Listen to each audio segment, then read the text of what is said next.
Oui, salut, j'espère que vous allez très bien et moi je vais super.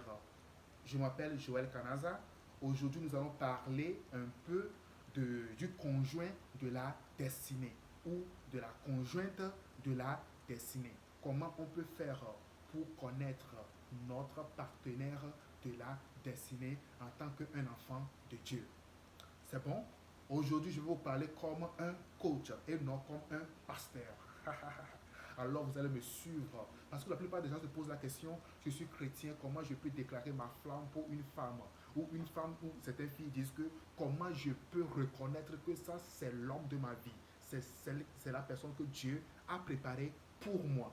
Alors dans cette vidéo, nous allons essayer de prendre un exemple terre à terre pour pouvoir nous conduire à avoir une idée par rapport à la personne de notre destinée. Excusez-moi un peu, j'ai un appareil qui fait que parfois les mots ne sortent pas bien. Alors, on peut y aller. Le premier flux que nous allons prendre pour présenter, pour illustrer plutôt la vidéo, c'est ça. Le premier flux, c'est quoi? Vous voyez très bien, c'est une pomme. Une pomme qui va représenter qui? Qui va représenter Ève. Une pomme va représenter Ève dans cette vidéo. Et le deuxième fruit, c'est quoi? Bah, c'est de la banane. La banane va représenter qui? Adam. Donc, j'ai pris ces deux fruits pour pouvoir illustrer plutôt cette vidéo, pour qu'on puisse comprendre. Alors, aujourd'hui, dans nos églises, il y a des pommes, il y a des bananes. Et ce qui veut dire qu'il y a des filles, il y a des garçons, il y a des femmes, il y a des hommes. Et aussi, on a des Rebecca dans nos églises. Ça, c'est Rebecca. Ça, c'est Isaac. Ce qui me dit encore que ça, c'est Ève, ça, c'est Adam. C'est pourquoi j'ai pris ces deux fruits pour pouvoir illustrer cette vidéo qui va nous conduire à savoir, pour avoir une idée par rapport à la femme de notre vie ou à l'homme de notre vie. Aujourd'hui, par la grâce de Dieu, nous sommes coach d'une centaine de couples ici au Brésil. Et c'est Dieu qui nous aide. Les gens vont se poser la question, comment on peut y arriver à faire cette découverte, comment on peut y arriver à savoir que c'est la personne qui est destinée pour moi, pour ne pas faire un mauvais choix. Alors je vais nous conduire plutôt à arriver à avoir une idée par rapport à la femme de notre vie ou la femme de notre destinée ou l'homme de notre destinée. Aujourd'hui, dans nos églises, il y a cette panique.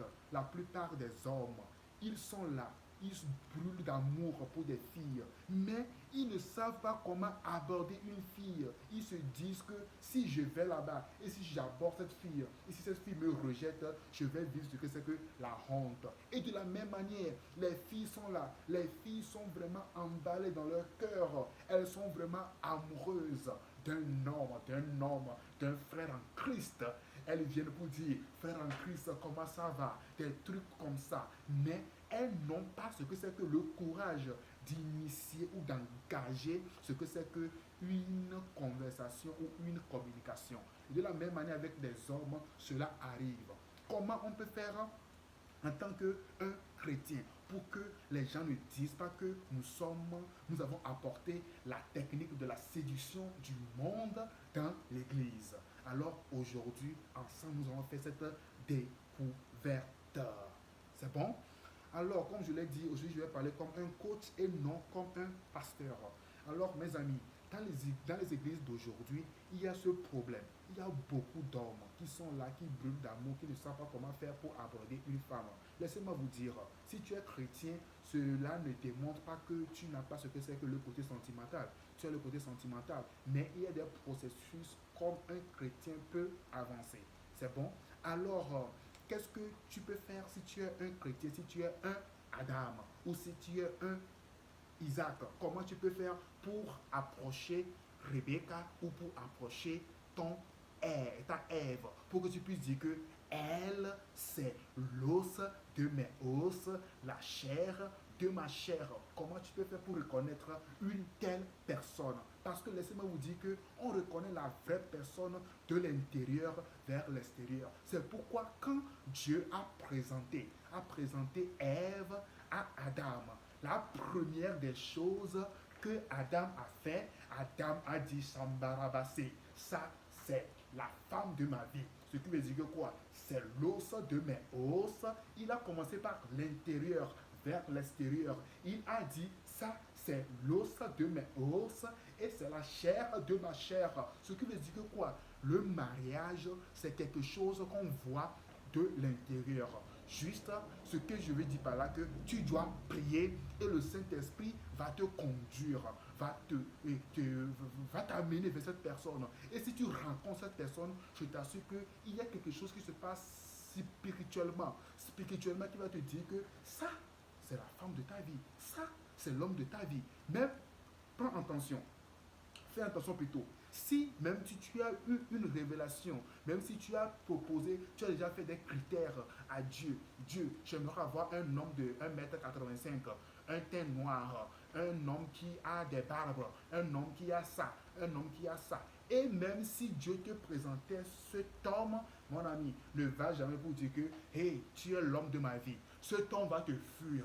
De la même manière, si tu es une fille, et si tu es plutôt un homme, et Dieu, tu as dit à Dieu, Dieu, j'aimerais avoir une fille de 1,60 m, une fille teint clair ou teint noir, une fille qui a tel, qui a tel, ça, qui a cette partie comme ça. Et si même Dieu te présente cette fille après quelques jours, ne va jamais pour la première conversation dire que tu es la femme de ma vie. Cette femme va te fuir. Tu peux être un bon frère en Christ. Tu peux être une bonne sœur en Christ.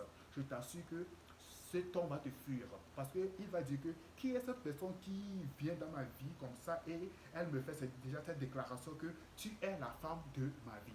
Ça ne passera pas. La technique la plus posée est que quoi? Prends le temps, il faut initier ce que c'est que l'amitié avec cette personne.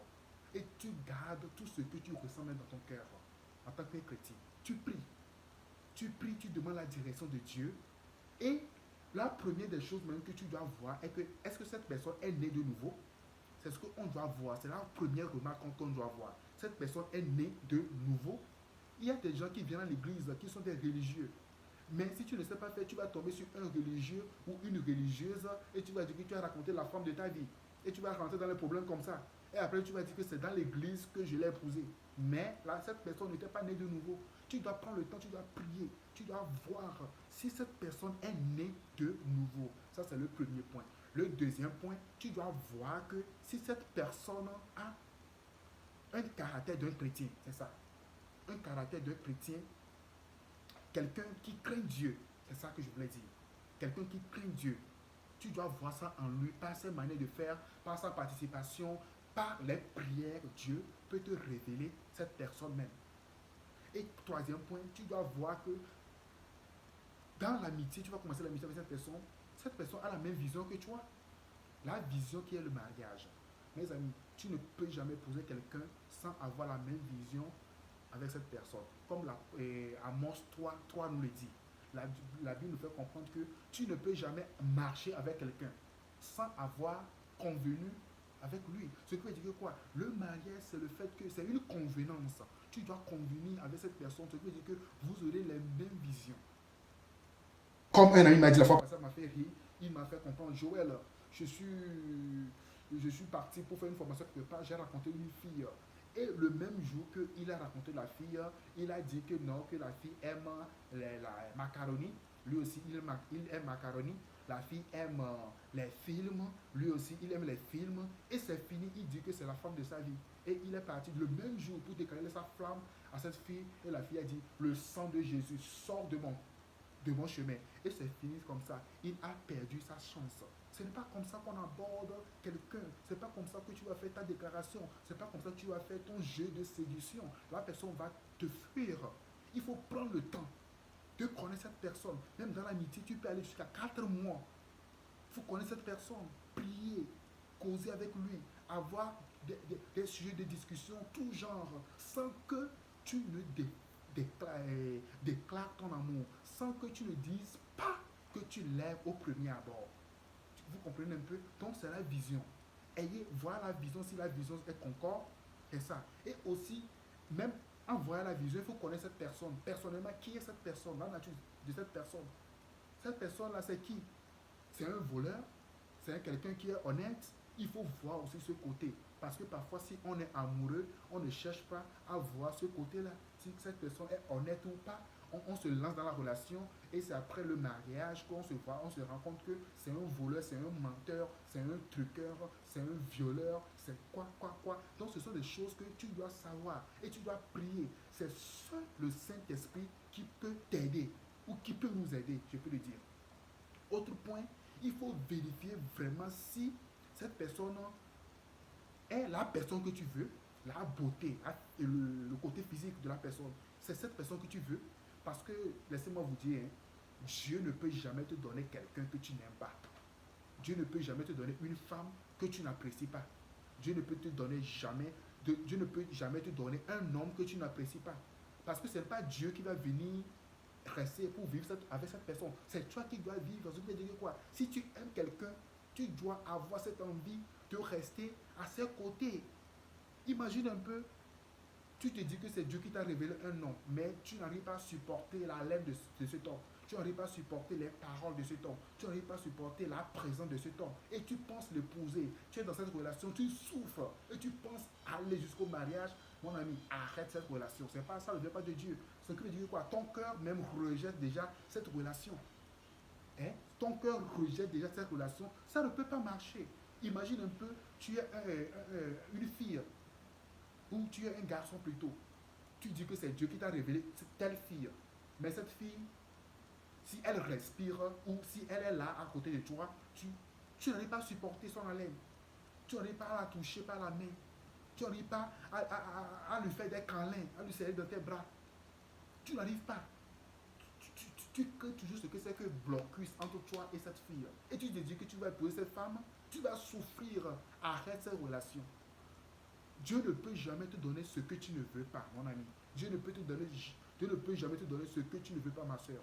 Donc, Dieu nous donne toujours les choses parfaites, ce que nous allons avoir pour vivre la gloire de Dieu ici sur la terre, avant d'aller au ciel pour rencontrer Jésus-Christ. C'est ce que Dieu fait pour ses enfants.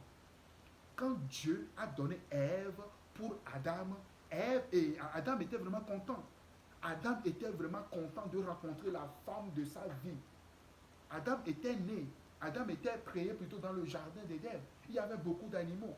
Mais Adam n'a jamais dit à un animal, ou bien à un animal plutôt, que tu es la femme de ma vie. Mais le jour qu'il a vu Ève, il a su que ça, c'est l'os de mes os, chair de ma chair.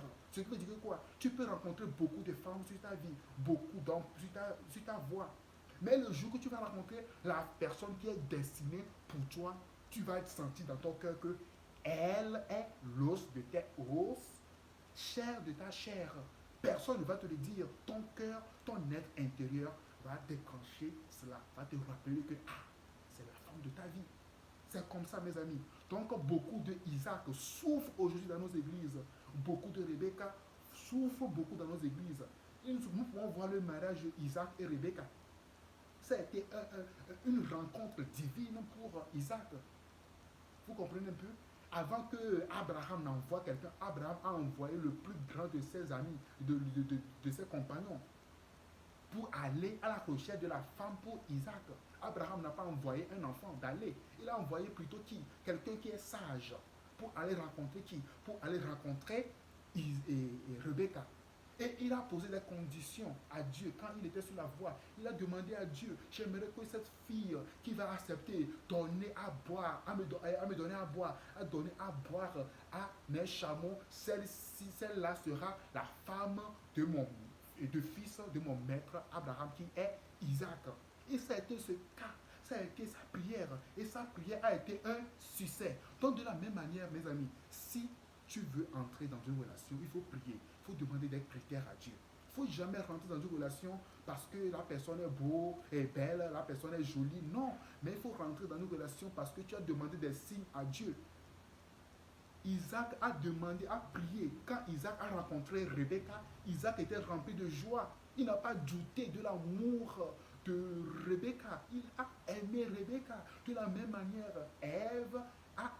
Adam a aimé Ève. Donc, mon ami, ce que je veux vous conduire à comprendre dans cette vidéo, c'est que tu dois avoir un critère, tu dois poser des critères à ton Dieu. J'aimerais avoir tel.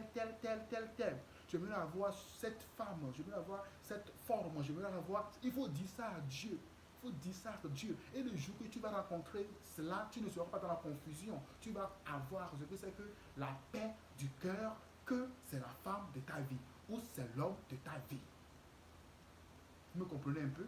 Alors, sois sûr et ne sois pas dans la peur que tu es chrétien et si tu t'approches d'une femme, les gens, ou tu t'approches d'une fille ou une soeur de l'église, les gens vont te dire que tu es un dragueur, tu es un séducteur. Non, il faut commencer par l'amitié, c'est comme ça qu'on fait. Faut pas aller au premier jour, tu vas commencer par dire que tu es la femme de ma vie, ou tu es l'homme de ma vie, ou si tu es la personne que Dieu m'a révélée. Cette personne va te fuir. Et elle va dire à des gens que tu es un séducteur ou bien tu es un accès. Et comment appelle-t-on? Tu la scelles. Alors, mes amis, il y a une technique, il faut aller doucement. Commence par l'amitié. Si tu as peur même de la sœur, si la sœur s'est habillée, il faut dire, oh, moi, une sœur en Christ, oh, ton vêtement, la face te va très bien. C'est comme ça que tu vas commencer. Et cette fille, cette sœur en Christ, va commencer par penser, ah, cet homme a commencé par m'admirer comme ça. Ce qui veut dire que quoi? Tu lui dis quelque chose indirectement. Et chaque jour, si tu le vois, il faut lui dire ça. Non, tu es vraiment jolie avec ta tenue. Hein. Tu es vraiment jolie avec ton sac. Hein. Tu es vraiment jolie avec tes chaussures. Hein. C'est des mots de passe que tu lui donnes comme ça. Et tu vas voir que cette fille va commencer par te faire attention. Par prêter attention à toi. Et tu vas commencer par gagner comme ça. Et un jour, après le culte, tu vas dire que j'aimerais parler avec toi. Je te prends en même temps le jeu de la séduction chrétien comme ça. J'aimerais parler avec toi. Et à la fin du culte, il faut dire que non, tu veux juste marcher avec elle. Tu veux juste causer avec elle. Et tu parles de tout, de rien. Tu parles du culte, comment était le culte, comment tu te sens, des trucs comme ça. Tu ne rentres dans aucun sujet pour le moment. Et tu continues comme ça, l'amitié. Et un jour, tu vas connaître chez elle. C'est comme ça. Ne l'invite pas chez toi dans la maison. Non, je n'ai pas dit ça. Il faut lui donner le temps. Il faut causer avec elle. Il faut la connaître plus. Et ça va créer ce que c'est que quoi? Une amitié entre toi et cette fille-là. Et automatiquement, tu vas voir que quoi? Si cette fille est intéressée, elle va commencer aussi par s'intéresser à toi. Par des causeries, tu vas sentir cela. Et c'est avec le temps. 1 mois, 2 mois, 3 mois. Tu dois commencer par avoir cette confirmation par les points que je t'ai cités. Ta vision, la personne née de nouveau, des trucs comme ça, c'est ce que tu vas voir. Si tu vois que ces points c'est bon, la vision de cette personne, ça va avec ça, ta vision, ça va avec ce que Dieu, le dessein de Dieu pour ta vie. Là, vous pouvez commencer à aller plus sérieux. Commencez par parler. J'ai commencé par ressentir certaines choses pour toi, mais je ne sais pas trop. On va prier pour voir la volonté de Dieu. Ce sont des phrases que les femmes aiment. Les filles aiment, les soeurs en Christ aiment. On va commencer par prier pour voir la volonté de Dieu. Il ne faut jamais dire que Dieu m'a dit que tu es la femme de ma vie. Elle ne va jamais t'accepter, je t'assure, mon ami. Il faut dire que vous allez prier ensemble. Et c'est par ce temps de prière que, si elle est intéressée, elle va te dire oui, je suis intéressé par tes avances. Et nous pouvons aller voir les responsables de l'église. Et vous allez aller déclarer votre relation chez les responsables de l'église, chez les responsables de la jeunesse. Et ce sont eux qui vont vous prendre en charge maintenant et la relation est sécurisée dans la main des hommes de Dieu. Et c'est ça qui peut conduire au mariage. Mais si tu es dans la relation avec quelqu'un, peut-être que tu es déjà en fiançailles, je ne sais pas trop, je parle de ce cas maintenant, tu es déjà en fiançailles avec quelqu'un et la personne veut déclarer la relation chez les responsables spirituels, cette personne ne t'aime pas. Cette personne ne t'aime pas. Elle ne t'aime pas. Si tu veux dire, vous voulez évoluer dans la relation, la personne ne veut pas. Elle ne t'aime pas. Alors, si quelqu'un t'aime, la personne va vouloir que la relation marche, la relation avance. J'espère que la vidéo vous a fait du bien. Que Dieu vous bénisse. Et que la paix de Dieu soit avec nous. Et que Dieu puisse nous aider à pouvoir rentrer dans notre destinée, dans le plan destiné de notre vie. Que Dieu vous bénisse. Vous avez écouté la voix de votre ami, votre fidèle pasteur Joël Canaza, qui est missionnaire ici au Brésil. Ciao, ciao, ciao.